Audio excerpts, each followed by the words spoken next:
말씀 함께 읽도록 하겠습니다. 오늘 말씀은 시편 105편 17절에서 20절까지 말씀 함께 읽겠습니다.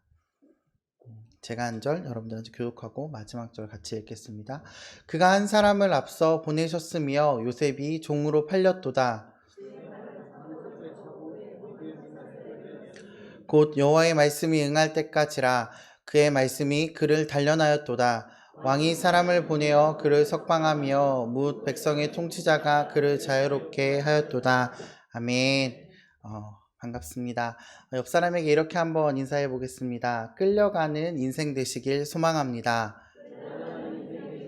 반대편 분들에게도 한번 이렇게 얘기하겠습니다. 끌려가는 인생 되길 소망합니다. 우리 자녀들이 어떤 신앙의 모습으로 자랐으면 좋겠습니까? 라고 물어보면 아마 대부분의 사람들이 신앙의 몇 사람을 꼽을 것 같습니다. 첫 번째는 솔로몬과 같이 지혜로운 사람이 되면 좋겠다 라고 말하는 모습들을 많이 봤고요. 두 번째는 다니엘과 같은 믿음을 갖고 살아가면 좋겠다 라고 하는 것도 들어봤고, 세 번째는 요셉과 같이 비전을 갖고 살아가는 사람이 되면 참 좋겠다라고 이야기를 하곤 합니다. 아마 대부분의 여기 계신 부모님들께서 아마 동일한 마음일 거라 생각합니다. 나의 자녀들이 솔로몬과 같이, 그리고 다니엘과 같이, 요셉과 같이 하나님의 사람이 되었으면 좋겠다라고 생각하는 것은 당연한 이야기일 것 같습니다. 그런데 한 가지 생각해 보면요, 요셉에 관해서는 약간 의문이 드는 게 있습니다. 과연 요셉은 비전의 사람이었는가 라고 하는 것입니다. 사람들이 기대하는 모습은 요셉이 모진 고난과 역경을 비전으로 이겨냈다, 그리고 총리가 된 모습들을 보면서 우리 자녀들이 하나님이 주신 꿈을 갖고 살아가면 좋겠다라고 생각하지만, 사실 요셉은 성경 말씀을 보면 하나님이 주신 꿈을 갖고 살아간 것 같진 않습니다. 왜냐하면 오히려 하나님이 주신 꿈을 갖고 살아가기보다는 하나님께 끌려가는 인생을 살아가지 않았나 라고 하는 생각을 할 때가 있었습니다. 오늘 말씀은 보면요, 오늘 말씀 시편 105편 17절에서 20절을 보면 요셉의 모습들을 설명하는 모습들이 나오는데요, 그 모습들이 모두 다 어떤 모습으로 나오냐면 수동태인 말로 설명하고 있습니다.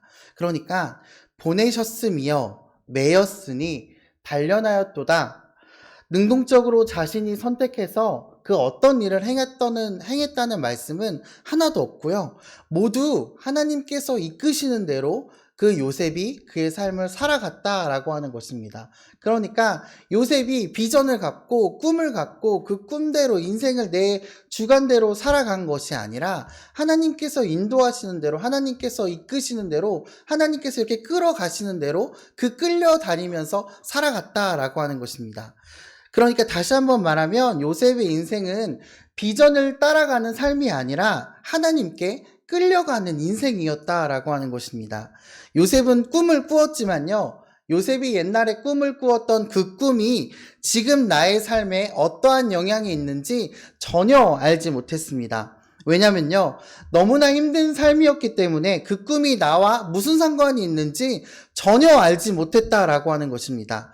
정말 그 나중에 요셉의 인생의 끝자락에 돼서야지 형들이 요셉 앞에 무릎 꿇고 엎드렸을 때에야 하나님께서 나를 이 자리에 이끄신 이유가 있다라고 하는 그 고백을 우리가 들을 수 있다라고 하는 것입니다.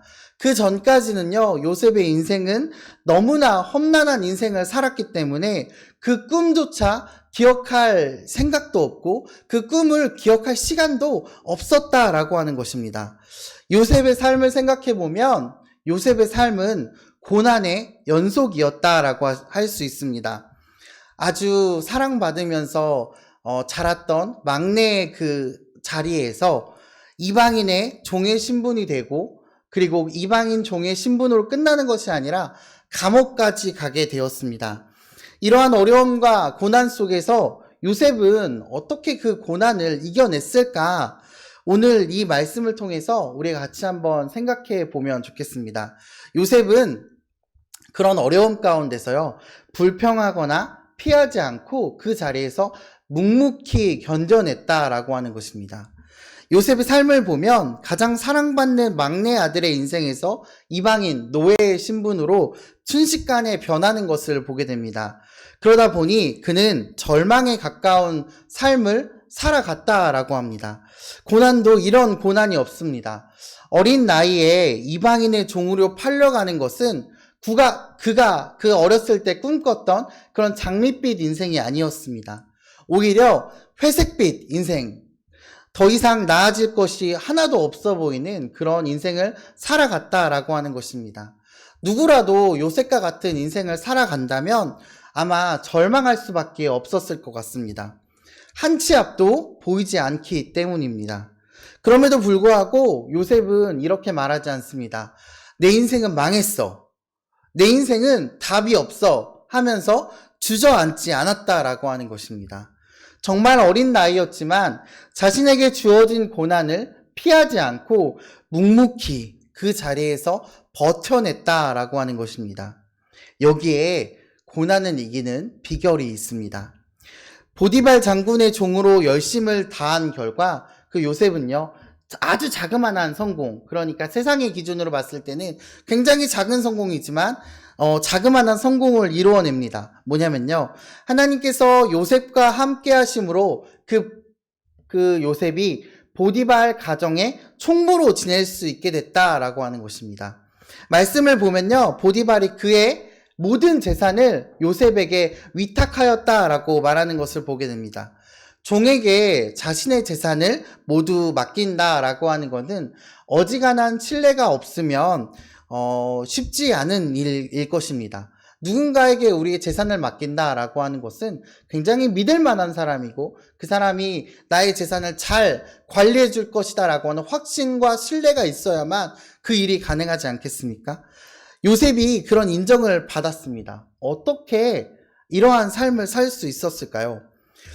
그 비결은 힘들다고 하나님을 원망하지 않고 자신의 삶을 포기하지 않고 묵묵히 그 걸음을 계속해서 걸어 나간다라고 하는 것입니다.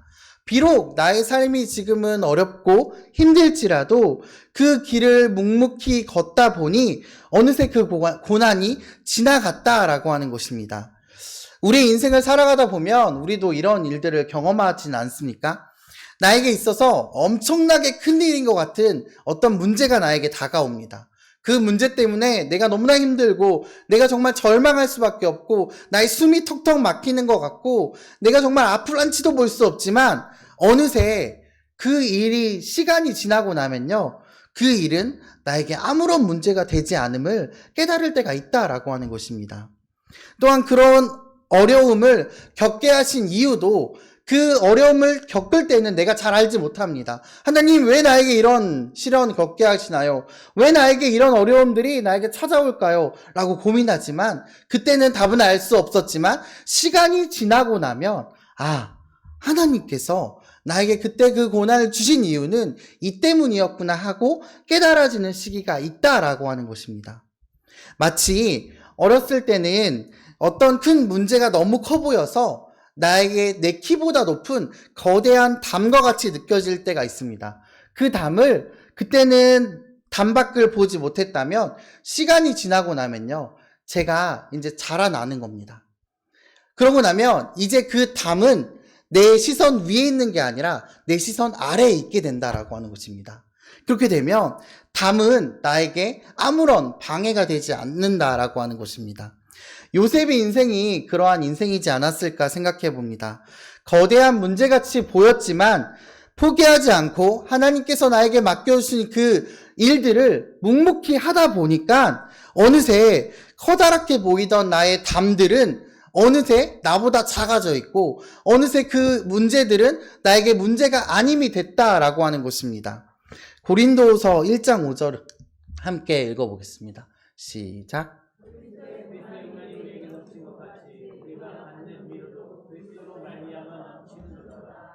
그러니까 나에게 이런 큰 경험을 하게 하신 이유가 있구나. 그 이유는 나를 더 단단하게 만드시기 위해, 그리고 이런 어려움은 이제 나에게 아무렇지도 않은 것임을 만들기 위한 시간이라는 것을 깨닫는 시간이 우리들에게 온다라고 하는 것입니다. 우리의 삶에 이러한 모습이 있어야 되지 않을까 생각해 봅니다. 고난이 찾아왔을 때, 우리 삶에 고난이 찾아왔을 때 이겨내는 방법은 참 쉽지 않겠지만 그 고난의 자리를 묵묵히 견디는 것이다 라고 하는 것입니다. 요셉과 같이 하나님께 끌려가는 것이다 라고 하는 것입니다. 내 뜻대로 내 삶을 주도적으로 이끌어가는 것이 멋져 보이고 그리고 좋아 보일 수 있을지는 모르겠지만 내가 내 삶을 이끌어갈 때보다 하나님께서 내 삶을 이끌어 가실 때 우리는 더 많은 일들을 할 수 있음을 우리가 알 수 있습니다. 오히려 하나님께 끌려갈 때 더 크고 더 많은 것들을 할 수 있게 된다라고 하는 것입니다. 요셉과 같이 고난이 왔을 때 이길 수 있는 것은 힘들지만 그 고난을 묵묵히 견디는 것입니다. 포기하지 않고요. 도망치지 않고 그 자리를 견디다 보면 하나님의 뜻이 어느샌가 보인다라고 하는 것입니다. 근데 문제는요. 우리가 이런 고난을 이겨내도 그 고난이 끝나고 나서 행복이 오면 좋겠는데 고난이 끝나고 나서 또 다른 고난이 올 수 있다라고 하는 것입니다. 보디발이 보는 요셉의 모습은 이랬습니다. 창세기 39장 3절을 함께 읽어보겠습니다. 시작.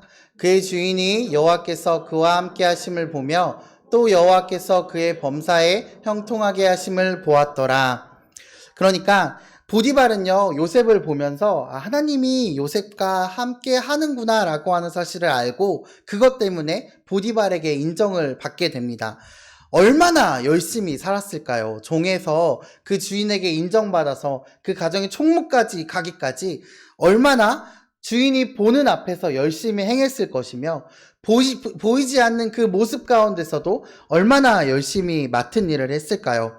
그러니 주인의 인정을 받아서 가정의 모든 책임을 담당하는 총무의 역할로 종에게 주어질 수 있는 최고의 역할을 하게 되는 것을 보게 됩니다. 그러나 그 행복은 오래 가지 않았습니다.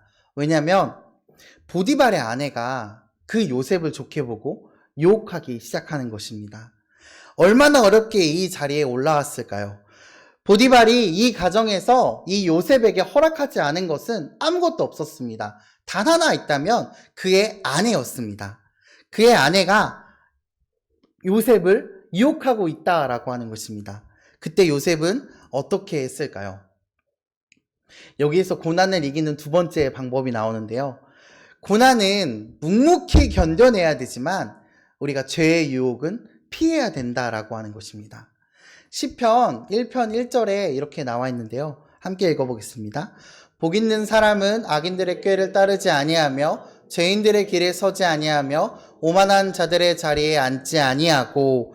아멘. 시편 1편 1절에 보면요. 복 있는 사람들을 말하면서 죄의 특성을 말하는데요. 저기 보시면 악인들의 꾀를 따르지 아니하며 라는 말이 나오고요. 그 다음에 죄인들의 길에 서지 아니하며 라고 나오고 그 다음에 오만한 자들의 자리에 앉지 않는다 라고 나옵니다. 그러니까 따르다, 서다, 앉다 이렇게 말을 이어가면서요. 인간이 죄로 나아가는 점진적인 과정을 보여준다라고 하는 것입니다. 그러니까 이 말을 이어서 해보면요. 따르기만 했는데 어느새 그 자리에 서 있었고요. 서 있기만 했는데 그 자리에 앉아 있었다라고 하는 것입니다. 어느새 보니까 내가 그 자리에 따라가는 것 같았는데 죄의 자리에 서 있었고요. 그 죄의 자리에 서 있는 것 같았는데 내가 죄의 자리에 깊이 앉아 있다라고 하는 것입니다. 죄의 유혹은 이렇게 강력하다라고 하는 것입니다. 내가 내 뜻대로 나는 잘 참을 수 있어. 나는 그 죄의 유혹을 이길 수 있어 라고 하지만 어느새 그 죄의 자리에 앉아 있는 게 우리의 모습이다라고 하는 것입니다. 요셉은 참는 거는 아주 일가견이 있었던 것 같습니다. 왜냐하면 어렸을 때부터 노예로 삶을 시작했기 때문에 힘든 일을 참는 거는 아마 누구보다도 더 잘할 수 있었을 것입니다. 그런데 요셉이 보디발 아내가 유혹했을 때 요셉은 어떻게 했을까요? 그 유혹을 참았을까요? 아니요. 창세기 39장 10절을 한번 읽어보겠습니다. 시작. 여인이 날마다 요셉에게 청하였으나 요셉이 듣지 아니하여 동침하지 아니할 뿐더러 함께 있지도 아니하니라. 아멘. 함께 있지도 아니하였다라고 하는 것입니다. 죄의 유혹을 참는 게 아니라요, 죄의 유혹을 피하였다라고 하는 것입니다. 나중에 보디발의 여인이 아주 맘먹고 날 잡고 요셉을 유혹하려고 한번 찾아오는 날이 있었습니다. 그때 요셉은 어떻게 했냐면요, 아예 밖으로 나가버렸다라고 하는 것입니다. 요셉은 알고 있었던 것 같습니다. 죄의 유혹을 이길 수 없기 때문에 죄의 유혹이 왔을 때 그 자리에 머무는 게 아니라 그 자리를 피해야 한다는 사실을 아는 것 같았습니다. 그렇습니다. 우리가 버티고 견디다 보면 고난은 우리가 이겨낼 수 있을 수도 있습니다. 그러나 죄의 유혹은 그렇지 않다라고 하는 것입니다. 죄의 자리에 있다 보면 우리는 어느새 죄의 자리에 깊숙이 앉아있는 모습을 보게 되기 때문입니다. 그렇기 때문에 죄의 자리는 우리가 견디고 버티는 것이 아니라 피해야 한다라고 하는 것입니다.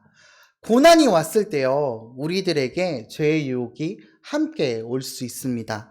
고난을 이겨내면 그 다음 고난에 죄의 유혹과 함께 올 수 있다는 것입니다. 그때 우리가 취해야 할 행동은요, 죄의 자리를 버티는 것이 아니라 그 자리를 피하는 것이다. 요셉과 같이 지혜롭게 그 자리를 피해야 한다라고 하는 것입니다. 이렇게 죄의 유혹을 뿌리친 요셉은 어떻게 되었을까요? 하나님이 그의 모습을 기뻐하시고 그에게 복 주시고 그와 함께 하시고 그의 인생대로가 흑빛 인생에서 장밋빛으로 변하였을까요? 그렇지 않습니다. 아쉽게도. 뭐냐면요, 시편 105편 18절을 함께 읽어보겠습니다. 시작. 그의 발은 착고를 차고 그의 몸은 쇠사슬에 매었으니. 아멘. 너무나 잘 아시는 것처럼 그 유혹을 피한 대가는 감옥에 가게 되는 것이었습니다. 하나님께서 기뻐하실 만한 행동을 했습니다. 죄의 유혹을 이겨냈는데요, 요셉에게 찾아온 것은 그의 열심으로 인해서 얻었던 그 자그마한 성공을 모조리 빼앗기고요, 차디찬 감옥 바닥으로 행하게 되었습니다. 우리가 여기서 얻을 수 있는 세 번째 교훈은요, 바로 이것입니다. 고난이 없이는 아무것도 얻을 수가 없다라고 하는 것입니다. 우리가 요셉에 관해서 흔히 오해하는 것이 있다면, 요셉은 별다른 고생 없이 그의 인생이 잘 풀려나갔다라고 생각한다라고 하는 것입니다. 그러나 고생 없이는 아무것도 만들어지는 것이 없습니다. 만약 우리의 지금 신앙적인 삶이 고달프다면요, 그것은 하나님께서 여러분을 위대한 사람으로 만들어 가시는 과정 중일 것입니다. 옛날에 성경에 요셉의 발을 이렇게 표현하고 있습니다. 지금은 착고를 차고라고 나와 있는데요, 그 전에 성경을 보면 그 발은 착고에 상했다라고 하는 것입니다. 얼마나 오랫동안 쇠사슬을 차고 있었으면 그 발이 상했을까요? 얼마나 차디찬 감옥 바닥에서 견뎠는지 모르겠습니다. 아마 대략적으로 계산해 보면 10년 정도를 감옥에서 있었다라고 생각할 수 있을 것 같습니다. 17살에 노예로 팔려와서 30살에 총리가 되었으니까 대략 10년 정도를 그런 험난한 감옥에서 그의 삶을 버텼다라고 생각되는 것입니다. 요셉은 우리가 생각하는 것 이상으로요, 굉장히 많은 고난과 굉장히 많은 어려움을 겪었다라고 하는 것입니다. 요셉은 그가 그 어려움을 겪고 그 어려움을 이겨낼 수 있었던 거는 비전을 갖고 있어서 그 삶을 승리한 것이 아니고 신앙을 갖고 있어서 승리하는 것도 아니라고 할 수 있습니다. 왜냐하면 그냥 버틴 것입니다. 그냥 버틴 것이죠. 왜냐하면 아무리 성경을 찾아봐도 요셉이 믿음으로 그 어려움을 이겨냈다라고 기록되어 있지 않기 때문입니다. 그러나 요셉이 그 어려움을 겪게 되었던 것은 나중에 하나님이 요셉을 애굽의 총리로 사용하기 위해서 훈련시켰던 것임을 우리는 성경을 통해서 알 수 있다라고 하는 것입니다. 하나님께서는 요셉을요, 총리로 세우셨을 때 그냥 아무 자격 없이 총리로 세우신 것이 아니다라고 하는 것입니다.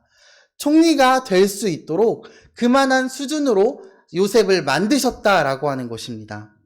시편 105편 21절, 22절을 함께 읽어보겠습니다. 시작.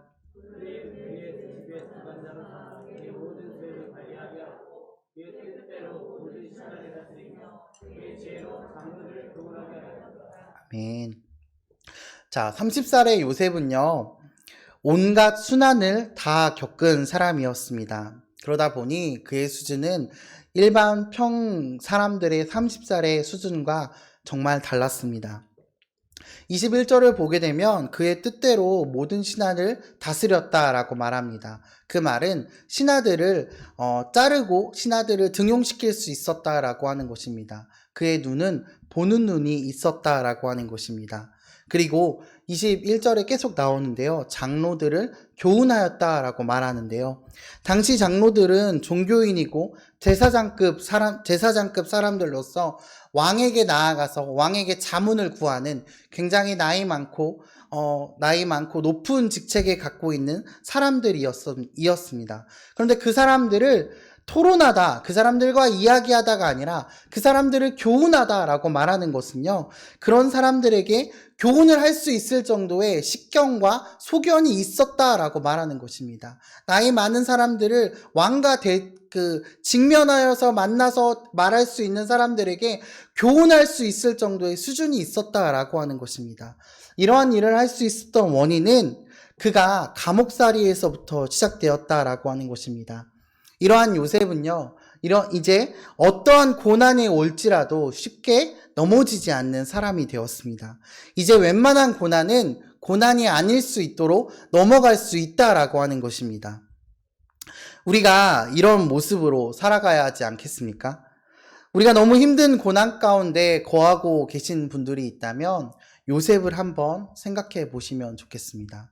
고난은 우리를 성장시키고요. 고난은 우리를 변화시킨다라고 하는 것입니다. 하나님께서 여러분들에게 고난을 허락하셨다면요, 그것은 고난을 통해서 여러분들을 그리고 저를 사용하기 위함이다라고 생각하시면 좋겠습니다.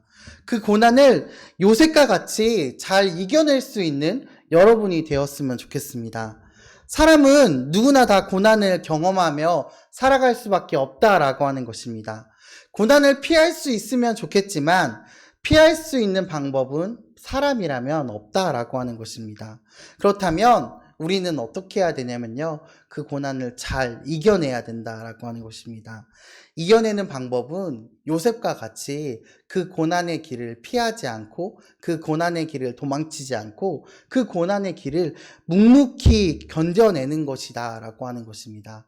하나님께서 나의 인생을 이끌어 가시고 하나님께서 나의 인생을 주관하신다는 그 사실을 내가 믿고 내가 그 사실을 기억하고 하나님께서 이끄심을 내가 끌려 그 가심을 내가 묵묵히 견디다 보면 너무 힘든 길이지만 그 길을 가고 견디다 보면 그리고 또 다른 고난이 나에게 찾아올 수 있겠지만 그 시간을 지나고 보면요, 요셉과 같이 하나님의 뜻을 나중에서 찾게 된다라고 하는 것입니다. 아, 하나님께서 나에게 이런 고난을 주셨던 이유는 이때를 위함이었구나. 그때는 알지 못하겠지만 나중에, 정말 나중에 하나님께서 나를 이때를 위해서 나를 준비시켜셨구나 라고 생각할 수 있게 되는 것입니다. 이것을 위해서 나를 하나님께서 그렇게 훈련시키셨구나, 이때를 위해서 나를 훈련시키셨구나 라고 고백할 수 있는 성도님들 되길 소망합니다. 바라옵기는 여러분의 삶이 여러분들이 주인이 아니라 내가 가는 길이 어디인지는 모르겠지만 하나님께 이끌려가서 내가 주인으로 살아가는 것보다 더 많은 일을 계획하시고 더 크게 사용하실 하나님을 신뢰하며 나아가는 여러분 되시길 소망합니다. 왜냐하면 하나님께서는 여러분에게 큰 계획을 갖고 계시기 때문입니다. 사람의 방법으로 생각하면 요셉의 삶은 절대로 이루어질 수 없는 삶입니다. 왜냐하면 180도 변하거든요. 제일 아래에서 가장 위로 올라가기 때문입니다. 하나님의 방법은 바로 이렇습니다. 사람의 방법은 단계를 밟아가서 하나씩 올라갈지 모르겠지만 하나님께서는 그 상황 자체를 변화시키고 나의 상황 자체를, 나의 고난 자체를 나의 기쁨과 행복으로 변화시킬 수 있는 분이시다라고 하는 사실을 우리가 기억해야 되는 것입니다. 우리가 요셉의 이야기를 통해서, 이 고난의 이야기를 통해서 우리가 깨달아야 되는 사실은요, 내가 나의 주인으로 살아가는 것보다 하나님께서 나의 주인으로, 하나님께서 나를 끌어가시는 그 끌어가심에 내가 열심히 달려가다 보면 하나님께서 어느샌가 나를 요셉과 같이 변화시키셨다, 요셉과 같이 훈련시키셨다, 요셉과 같이 은혜를 주셨다라고 고백할 수 있는 것입니다. 그런 고백을 하는 저와 여러분들이 되었으면 좋겠습니다. 그래서 여러분의 인생이 하나님께 끌려가는 인생이 되길 간절히 소망하겠습니다. 우리 옆 사람에게 마지막으로 한번 이렇게 인사해 볼까요? 하나님께 끌려가는 인생 되길 소망합니다. 네, 기도하겠습니다.